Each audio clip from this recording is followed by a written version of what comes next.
Hello दोस्तों, स्वागत है आपका बायोलॉजी की इस नई जर्नी में। पिछली वीडियो में हमने पढ़ा था पेरोक्सीसोम के बारे में। इस वीडियो में हम जानेंगे वैक्यूल के बारे में कि वैक्यूल किन में प्रेजेंट होती है और वैक्यूल का फंक्शन क्या होता है। ठीक है, चलो हम स्टार्ट करते हैं।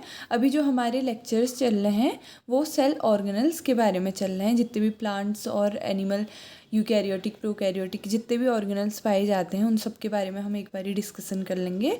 उसके बाद फर्दर इनके बारे में सेल बायोलॉजी के अंदर पढ़ाई करेंगे। ठीक है, तो जो वैक्यूल होता है वो मल्टीपर्पज़ ऑर्गेनल्स होता है।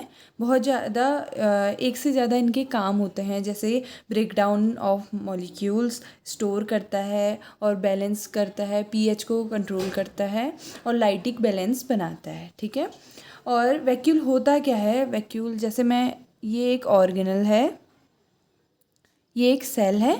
सेल में एक ऑर्गेनल जो कि इसकी एक प्लाज्मा मेम्ब्रेन होती है जिसे हम टोनोप्लास्ट कहते हैं। और vacuole are large fluid filled vesicle found in the most plant and fungal cell.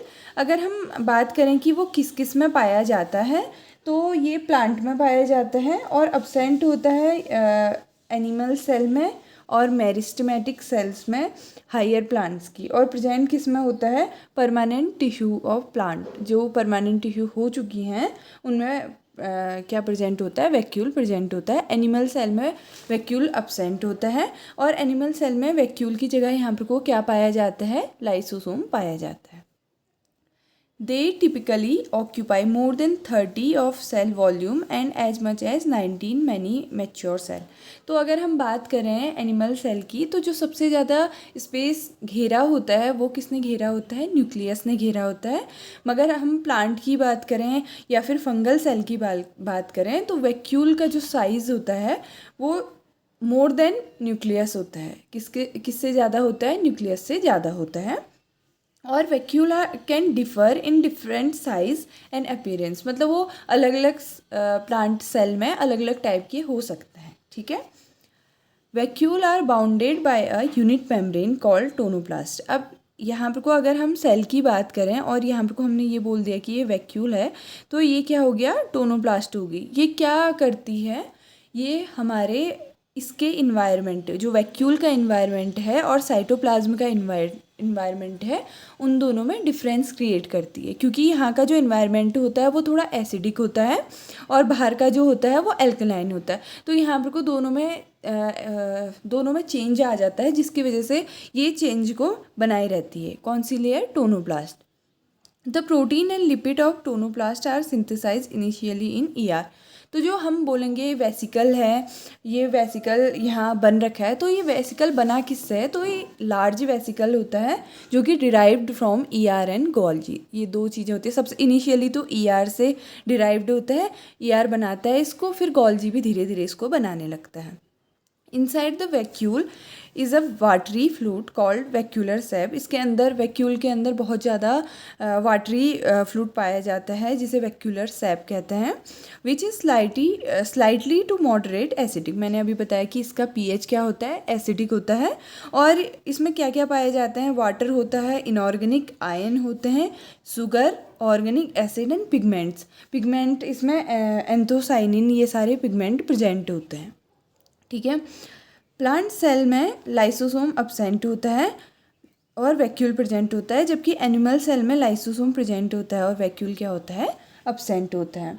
जब हम यहाँ पर को बात करें तो जो वैक्यूल होता है सिंगल मेम्ब्रेन बाउंड ऑर्गेनल हो गया, और ये साइटोप्लाज्म के स्पेस को कवर करता है और ये स्पेरिकल होता है, और 90% से 30% तक ये क्या कर सकता है? वॉल्यूम को ऑक्यूपाई कर सकता है। ठीक है, उसके बाद मेन इसका क्या होता है? ये हम अगर पूरा देखेंगे तो इसका फंक्शन बहुत ज़्यादा इंपॉर्टेंट होता है। हमने स्टार्टिंग में ही बताया कि ये मल्टी फंक्शनल है। तो यहाँ पर को सबसे पहले हम बात करेंगे कि स्टोरेज ऑर्गेनल की, ये कैसे स्टोरेज होता है। अगर हम लाइसोसोम को इसके कंपेयर में देखें तो वो सिर्फ ब्रेक डाउन करता है, जबकि इसमें क्या है? Storage organelle store secondary metabolite, inorganic ion, sugars, organic acid and pigment and waste product. तो जितने भी प्लांट में या फंगस में वेस्ट मटेरियल होगा या फिर फूड होगा या फिर शुगर्स होंगे, इनऑर्गेनिक ऑर्गेनिक आयंस होंगे, उनको ये क्या करेगा, स्टोर करेगा।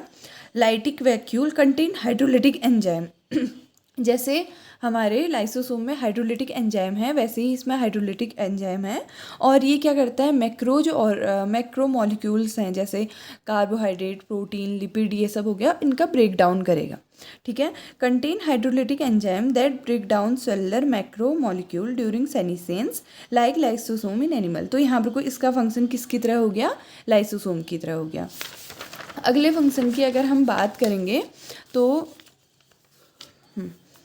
कंट्रोल टर्गर प्रेशर, तो they regulate turgor pressure by break down and resynthesis of polymer such as polyphosphate in the vacuole. मतलब ये क्या करेंगे, जो हमारे सेल का टर्गर प्रेशर है, सेल के बाहर और सेल के बाहर और अंदर के ऑस्मोटिक बैलेंस को ये मेंटेन करेंगे और ऑर्गेनिक मॉलिक्यूल का रेगुलेट करेंगे। मतलब ट्रांसपोर्ट, किसी भी सेल में अगर कोई ऑर्गेनल है, इसके अंदर जाना और बाहर जाने को ये मेंटेन करेंगे। और लास्ट है इसका कंट्रोलर ऑफ पीएच। तो जो cytoplasm, when the pH of cytoplasm drop for example due to flux of hydrogen ion, ये क्या करता है, जैसे अगर साइटोप्लाज्म में पीएच जो होगा वो अगर ड्रॉप हो जाएगा तो ये अपने जो हाइड्रोजन आयन है वैक्यूल से, उनको ट्रांसपोर्ट कराएगा बाहर को। और क्या कर लेगा, जैसे ही वो बाहर को निकलेंगे तो वहाँ का पीएच बैलेंस हो जाएगा सेल में। तो ये कुछ इसके फंक्शन हैं जो कि बहुत ज़रूरी हैं। ब्रेक डाउन भी करेगा, स्टोरेज भी करेगा, टर्गर प्रेशर भी मेंटेन करेगा और लाइटिक बैलेंस को भी बनाएगा। ठीक है, तो ये कुछ हमारा यहाँ पर को मैंने लिखा है। लाइसोसोम और वैक्यूल लगभग सेम है, पर लाइसोसोम ऑटोफेगी करता है, वैक्यूल नहीं करता है। ठीक है, तो ये कुछ हमारा था वैक्यूल के बारे में। अगले लेक्चर में हम लोग जानेंगे लाइसोसोम के बारे में। अगर आपको मेरा ये वीडियो पसंद आए तो लाइक कीजिए, शेयर कीजिए, कमेंट कीजिए, और इसी की शॉर्ट्स मैं अगले वीडियो में डाल दूँगी। Thank you.